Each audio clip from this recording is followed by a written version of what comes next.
नमस्कार दोस्तों, मैं हूं आर्यन और आप सुन रहे हैं हिंदी गोस्ट टेल्स मेरे साथ। आज हम कुछ ऐसी कहानी देखेंगे जो खुद लोगों ने बयान की है, ऐसी कहानियों जिन्होंने उनकी जिंदगी बदल दी। कुछ ऐसे सोचने पर मजबूर कर देते हैं कि क्या भूत प्रेत आत्मा सचमुच सिर्फ कल्पना है या फिर वह सच में होते हैं। क्या यह कहानी सच है या फिर एक बनी बनाई बातें। ये कहानी हमें हमारे ही एक सब्सक्राइबर ने भेजी है, पर उन्होंने अपना नाम और जगह का नाम इन सबको गुप्त रखने के लिए कहा है।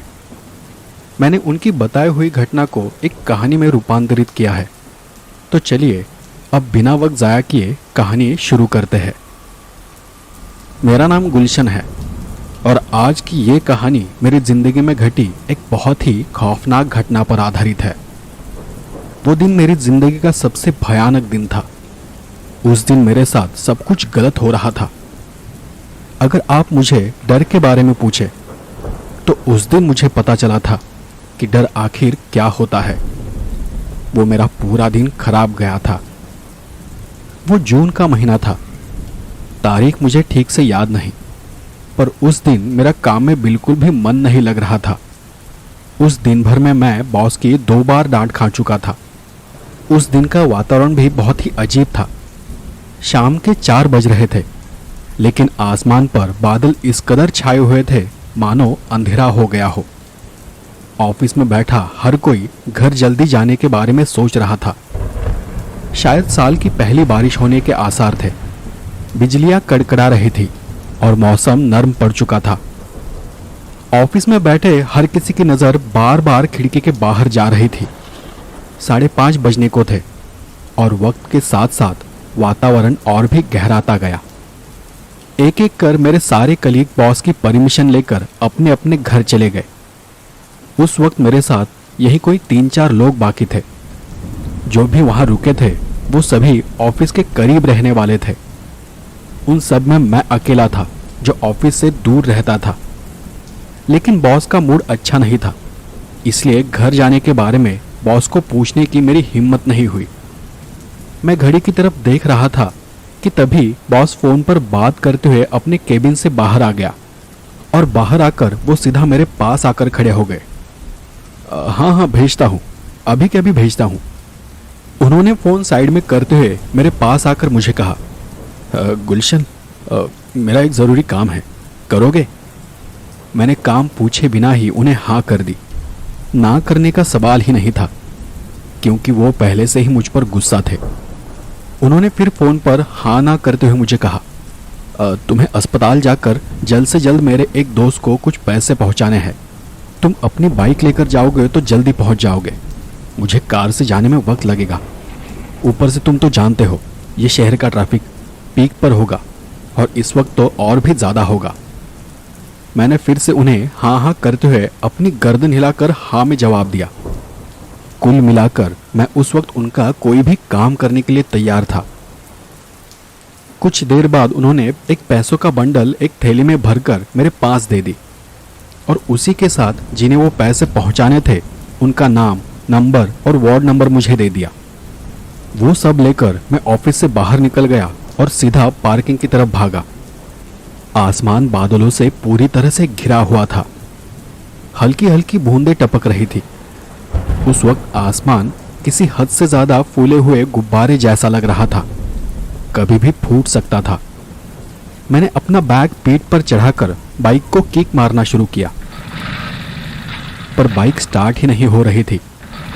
अस्पताल मेरे ऑफिस से लगभग 30 से 40 मिनट दूर था और अस्पताल जाकर वापस घर जाने में आज मुझे देर रात होने वाली थी। क्योंकि अस्पताल ऑफिस के एक तरफ था तो मेरा घर दूसरी तरफ। मैं किक मारता रहा पर फिर भी बाइक शुरू नहीं हुई। 10 मिनट तो मेरे वहीं चले गए। बाइक चालू होते ही मैं तेजी से अस्पताल की तरफ निकल पड़ा। आसमान तब भी गरज रहा था। शाम के 6 बज रहे थे। मैं ठीक पौने घंटे बाद ट्रैफिक को पार करते हुए अस्पताल तक पहुंच गया, पर अस्पताल का गेट मुझे कहीं दिखाई नहीं दे रहा था। अचानक से आसमान फूट पड़ा और मूसलाधार बारिश शुरू हो गई। मैं अपने आप को भीगने से बचाने के लिए बाइक को रास्ते के किनारे खड़ा कर वहीं एक दीवार से सटकर खड़ा हो गया। अब तो मैं बारिश में फंस गया था। उसी वक्त वहां से एक आदमी गुजरता हुआ दिखाई दिया। मैं बारिश में भीगते हुए उनके पास चला गया। भाई साहब, ये अस्पताल का गेट किस तरफ है? उन्होंने हाथ से अपने पीछे देखकर पीछे इशारा करते हुए मुझसे कहा, यहाँ से आगे चले जाओ, वहाँ से राइट ले लेना, फिर कुछ आगे जाकर फिर एक राइट ले लेना, वहाँ तुम्हें एक बड़ा सा गेट दिखाई देगा, वही अस्पताल का गेट है। इस वक्त तुम ठीक अस्पताल के पीछे खड़े हो। जब उन्होंने ये कहा तब मैंने अस्पताल की बिल्डिंग की तरफ देखा। वहाँ पर अस्पताल की एक मंजिला बिल्डिंग थी, लेकिन उस बिल्डिंग की लाइट बंद थी। पहली मंजिल पर बस किसी कमरे की लाइट जल बुझ रही थी। मैंने उस आदमी को थैंक्स कहा और आगे जाने लगा। तभी उस आदमी ने मुझे पीछे से आवाज़ दी, और हाँ, यहाँ पीछे के गेट से अंदर जाने की कोशिश मत करना, मतलब ये जगह अच्छी नहीं है।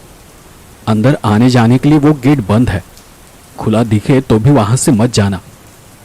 इतना बोलकर वो आदमी वहाँ से आगे निकल गया। उसकी बात सुनकर मैं सोच में पड़ गया कि उसने मुझे ऐसा क्यों कहा कि ये जगह अच्छी नहीं है। बारिश अब भी तेज थी, मुझे पैसे जल्द से जल्द पहुंचाने थे। सिर्फ खड़े रहने से कोई फायदा नहीं था। और ये सोचते हुए मेरी नज़र अपने आप ही फिर से उस बिल्डिंग की तरफ चली गई। अब सब कुछ अंधेरे में डूब चुका था, कोई भी लाइट नहीं झपक रही थी। मैंने अपनी बाइक स्टार्ट की और वहां से आगे निकल पड़ा। कुछ 150 मीटर जाने के बाद मेरी बाइक अचानक से बंद पड़ गई।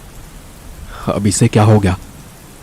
देखा तो गाड़ी में पेट्रोल खत्म हो चुका था। मेरे बाप, इसे भी अभी खत्म होना था। मैं वहां खड़े होकर अपने आसपास देखने लगा, पर वो थोड़ा सुनसान इलाका था। मेरा ध्यान वहीं सामने एक गेट की तरफ चला गया। वहां पर एक पुराना जंग लगा बोर्ड लटक रहा था, जिस पर लिखा था कि इस गेट का इस्तेमाल करना मना है, और उसके ठीक नीचे लिखा था, कुत्तों से सावधान। वो गेट टेढ़ा और टूटा हुआ था। उसी पल मेरा ध्यान फिर से अंदर चला गया। उस वक्त ऊपर की उस पहली मंजिल पर लाइट फिर से झपकने लगी थी। ऐसा लगा जैसे वहां कोई है। बारिश के कारण वहां सब कुछ धुंधला धुंधला नजर आ रहा था, पर वहां कोई खास था। मेरा ध्यान उस परछाई पर था कि तभी मेरा फोन बज उठा। मैंने किसी तरह उस बारिश में अपनी जेब से फोन निकाला। अरे गुलशन, कहाँ हो? अब तक पहुंचे नहीं क्या? मैंने अपने फोन को एक प्लास्टिक के थैली में रखते हुए कहा, बस सर, पहुंच रहा हूँ 5-10 मिनट में। मुझे सामने से ठीक है इतनी ही आवाज़ आई, और इतना कहकर बॉस ने फ़ोन रख दिया। मैं बाइक को धकेलते हुआ टूटे गेट के पास चला गया। मैं वहीं गेट के पास खड़े होकर अंदर देख रहा था। वहां बिल्डिंग के इर्द गिर्द बड़े बड़े ऊंचे ऊंचे पेड़ थे। वो पेड़ बहुत पुराने लग रहे थे। नीचे सब तरफ पेड़ों के पत्ते बिखरे पड़े थे, पर अंदर कोई कुत्ता नहीं था। मैं वहीं खड़े होकर सोचने लगा कि अंदर जाऊं या न जाऊं। अस्पताल का वो हिस्सा काले घने अंधेरे में डूबा हुआ था। अंदर सच में अगर कोई कुत्ता वगैरह हुआ तो वहां से भाग पाना मेरे लिए मुश्किल था। लेकिन बाइक को धकेलते हुए आगे के गेट तक ले जाने में मुझे और वक्त लग जाता, इसलिए मैं बाइक को धकेलता हुआ उस गेट के अंदर चला गया। मेरे अंदर जाते ही पूरी बिल्डिंग की लाइट अपने आप जल उठी। हर तरफ रोशनी फैल गई। मैंने सोचा कि मैं भी कैसा पागल हूँ, यहाँ बस बिजली चली गई थी और मैं खामखा अंदर जाने से डर रहा था। वहीं एक खिड़की की छत के नीचे मैंने बाइक को खड़ा कर दिया और मैं वहां से आगे चला गया। सामने जाने पर मैंने देखा कि बिल्डिंग के एक कोने में बड़े बड़े अक्षरों में लिखा हुआ था, मैटरनिटी होम, जो कि काफ़ी खराब हो चुका था। मैं बिल्डिंग के एंट्रेंस के पास पहुंचा और कुछ देर वहीं खड़ा रहा। मैं यहाँ वहाँ देख रहा था कि कोई मुझे मिल जाए, कि मैं किसी से आगे जाने के बारे में पूछताछ कर सकूं। मैंने बिल्डिंग के अंदर झांक कर देखा, पर अंदर कहीं कोई नहीं था। सब कुछ वीरान था। अंदर कोई नर्स, कोई डॉक्टर, कोई पेशेंट नजर नहीं आ रहा था। कोई हलचल नहीं, कहीं कोई आवाज तक नहीं थी। मैंने सोचा कि शायद वहां से आगे जाकर किसी से पूछना ठीक होगा। जैसे ही मैंने अपना कदम बिल्डिंग के अंदर रखा, धड़ाम से वहां की सारी लाइट बंद हो गई। एक पल में सब कुछ अंधेरे में डूब गया। मैं हैरान होकर यहाँ वहां देख, जो कि एकदम खाली और शांत था। मैं हैरान था कि मैटरनिटी होम होने के बावजूद वहां कोई कैसे नहीं। इस बार मुझे पहले से ज्यादा अजीब लगा। मैं कुछ कदम आगे बढ़ा। उसी पल मुझे एक रोने की आवाज सुनाई पड़ी। मैंने ध्यान से देखा तो उसी कॉरिडोर में कोई लड़की एक दीवार के सहारे बैठी हुई थी। वो अपने पैर पसारे हुए अपने पेट को पकड़कर रो रही थी। शायद प्रेग्नेंट थी, लेकिन वो मुझसे काफी दूर थी। मतलब मैं कॉरिडोर के एक छोर पर था तो वो दूसरे छोर पर थी। उस वक्त पहली बार मेरे दिमाग में ये बात आ गई कि यहाँ कुछ तो गड़बड़ है। यहाँ की लाइट अपने आप झपकती है। अस्पताल होकर भी यहाँ कोई नहीं है, पर फिर भी मैंने सोचा कि अगर सच में वो औरत तकलीफ में होगी तो, और उसे किसी की मदद की जरूरत होगी तो। मैंने वहीं पर पड़ी एक व्हीलचेयर ली और उस औरत की तरफ बढ़ने लगा।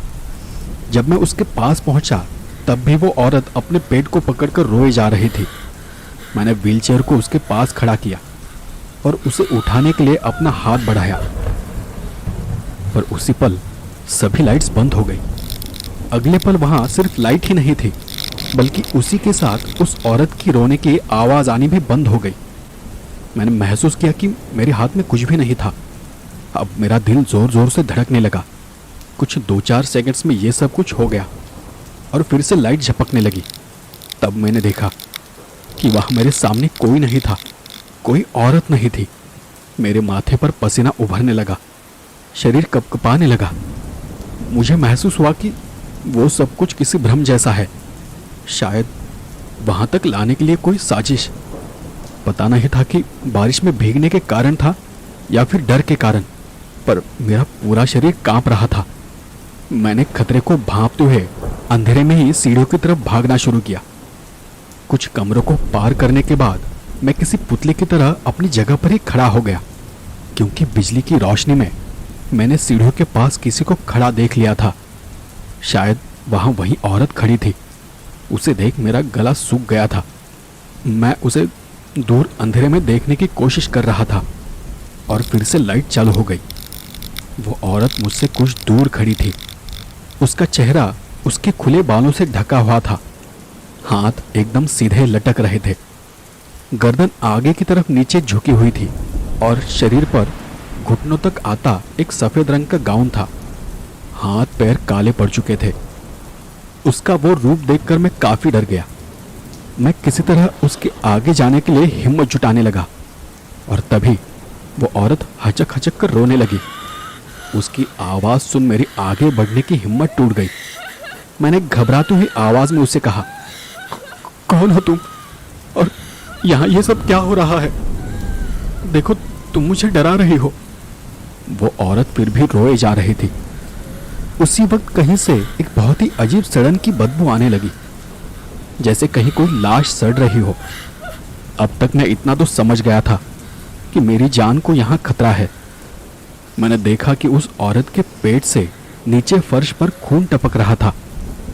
वो औरत अपने खुद के हाथों से अपने पेट को खरोच रही थी। वो देख मैं और ज्यादा घबरा गया। ये क्या हो रहा है? वो ये क्या कर रही है? और फिर धीरे धीरे उसके पेट से खून की धार बहने लगी। वो देख मुझे उल्टी जैसा होने लगा। मैं अपने आप को संभालते हुए वही एक दीवार के सहारे खड़ा हो गया। तभी रोते रोते वो औरत जोर से चीख उठी।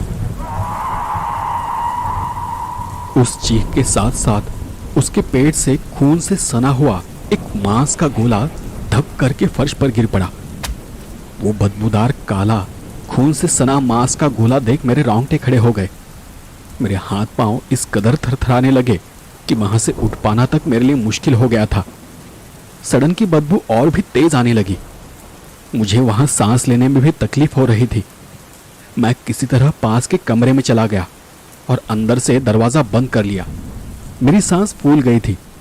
मैं गहरी सांसें ले रहा था। उस वक्त मेरा ब्लड प्रेशर शायद इतना बढ़ गया था कि मेरी आंखों के सामने अंधेरा छा रहा था। मैं किसी तरह अपने आप को होश में रखने की कोशिश कर रहा था। मैं वही दरवाजे के पास खड़े होकर सोच रहा था कि मैं यहाँ से बाहर कैसे निकलूं। उसी वक्त मुझे बाहर से एक धीमी आवाज सुनाई देने लगी। उस आवाज के साथ साथ लगा जैसे सब कुछ एकदम से शांत हो गया है। मुझे बस वो लोरी की आवाज सुनाई दे रही थी। मैं घबराया हुआ वहीं पर खड़ा था। पता नहीं वो औरत कौन थी और मेरे साथ क्या करना चाहती थी। धीरे धीरे वो आवाज भी शांत होती गई, एकदम शांत।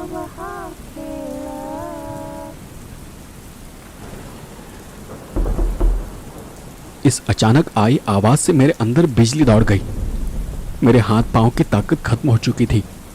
मैं वहीं नीचे बैठ गया और डर के मारे रोने लगा। मुझे जाने दो, मैंने तुम्हारा क्या बिगाड़ा है, मुझे जाने दो प्लीज। मैंने फिर किसी तरह हिम्मत जुटाई और तेजी से दरवाजा खोलकर सीढ़ियों की तरफ भागने लगा। उस वक्त पूरे कॉरिडोर की लाइट झपक रही थी। मैं भागते हुए कॉरिडोर के आखिर तक पहुंच गया, पर वहां पहुंचकर देखा तो वहां कोई सीढ़ियां ही नहीं थी। मैंने पीछे मुड़कर देखा, तब मुझे ध्यान आया कि घबराहट में मैं गलत दिशा में दौड़ आया था। सीढ़ियां बिल्कुल मेरी उल्टी दिशा में थी।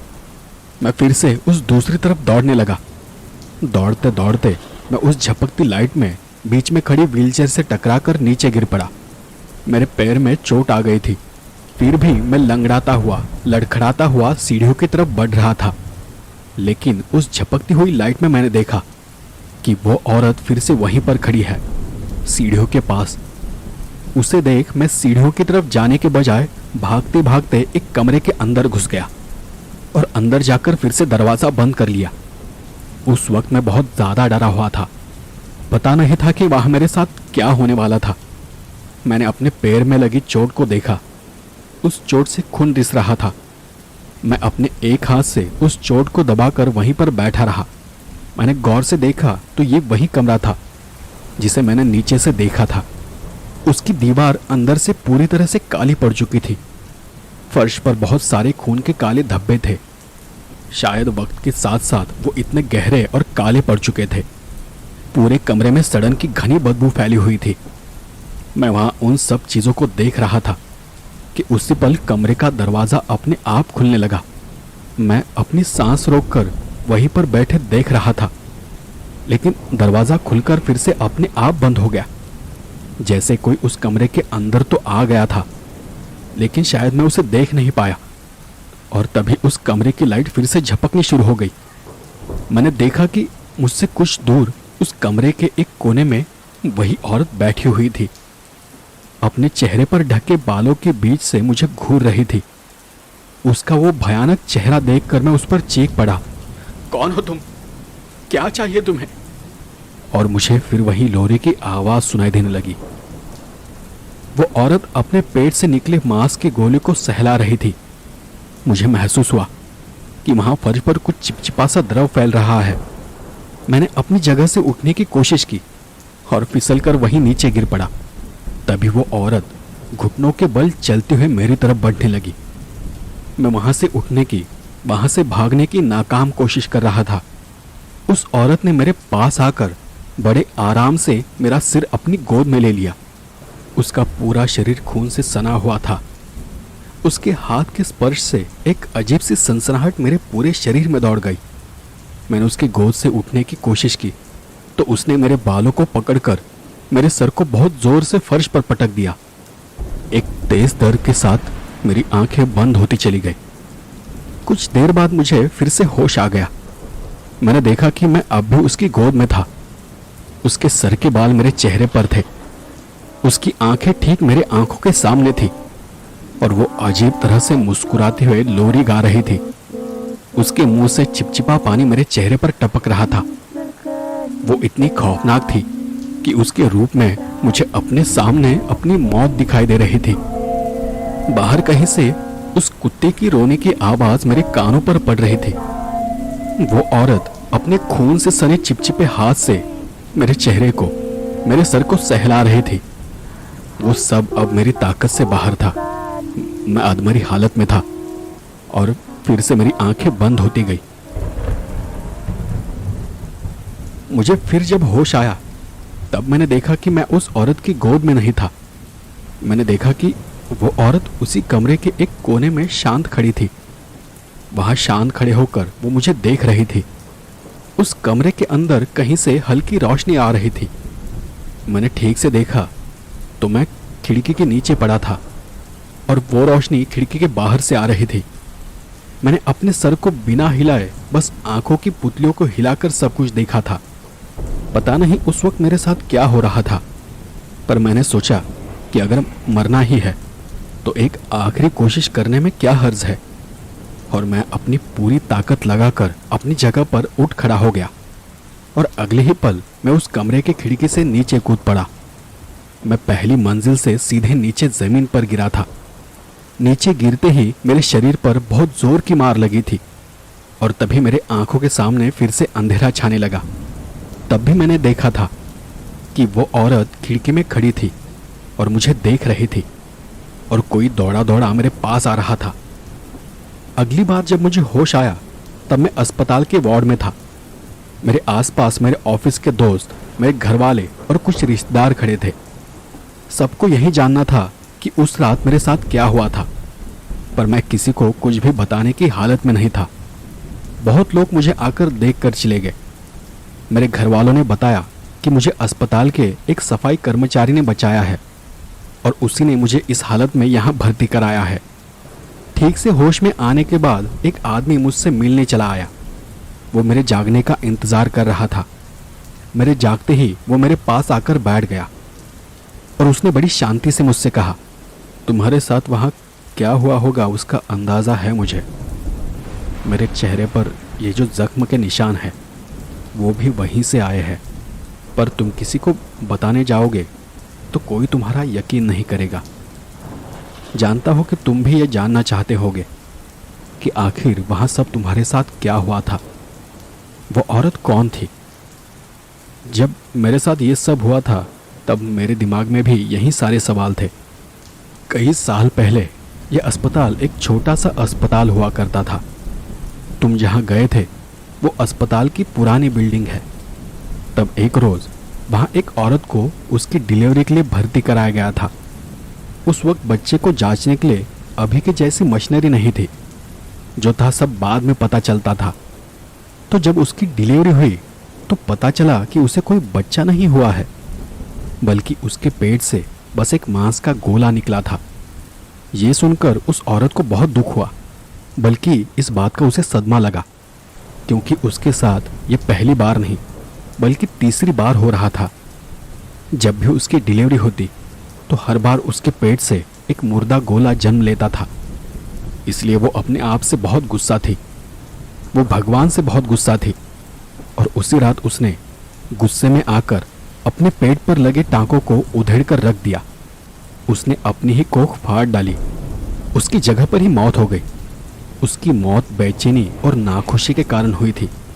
उसकी आत्मा भगवान पर नाराज थी। शायद इसीलिए उसकी आत्मा अब भी वहां पर भटक रही है। इसके अलावा मेरे पास कोई जानकारी नहीं है। बाकी तुम खुद समझदार हो, किसको क्या बताना है तुम अच्छे से जानते हो। इतना बोलकर वो आदमी वहां से चला गया और उसके बाद मैंने सोचा कि शायद मेरा वो दिन ही खराब था। मैंने बाद में लोगों से बस इतना कहा कि किसी ने मेरा मोबाइल चुरा लिया था और मैं उसके पीछे पीछे उस बिल्डिंग के अंदर चला गया। वहीं पर उसने मुझ पर हमला किया और उसी झटपटाहट में मैं उस बिल्डिंग से नीचे गिर पड़ा। असली घटना मैं और मेरे बस कुछ ही दोस्त जानते थे और शायद अब आप भी। अब आप यकीन करो या ना करो, पर दुनिया में ऐसी भी चीज़ें हैं जिनसे दूर रहना ही बेहतर होता है।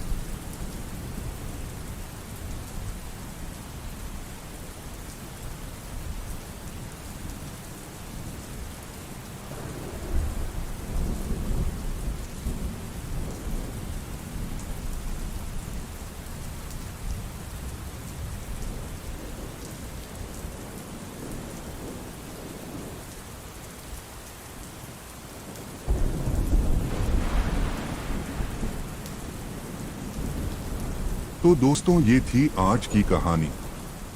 ये कहानी आपको कैसी लगी मुझे कमेंट करके ज़रूर बताएं। अगर आपने मेरी पिछली कहानी नहीं सुनी है तो वो वीडियो और मेरे चैनल की जो प्लेलिस्ट है वो अब आपको यहाँ दिखाई दे रही होगी। आप उन्हें सुनकर कहानियों का आनंद ले सकते हैं। यदि आप चाहते हैं कि मैं भविष्य में आपकी कहानी सुनाऊं, तो कृपया डिस्क्रिप्शन में दिए गए ईमेल आईडी के माध्यम से अपनी दिलचस्प और रोमांचक कहानियां मेरे साथ साझा करें। और मिलते हैं अगले शनिवार को ऐसी ही किसी डरावनी कहानी के साथ। तब तक के लिए गुड बाय और कहानी सुनने के लिए आप सभी दोस्तों का धन्यवाद।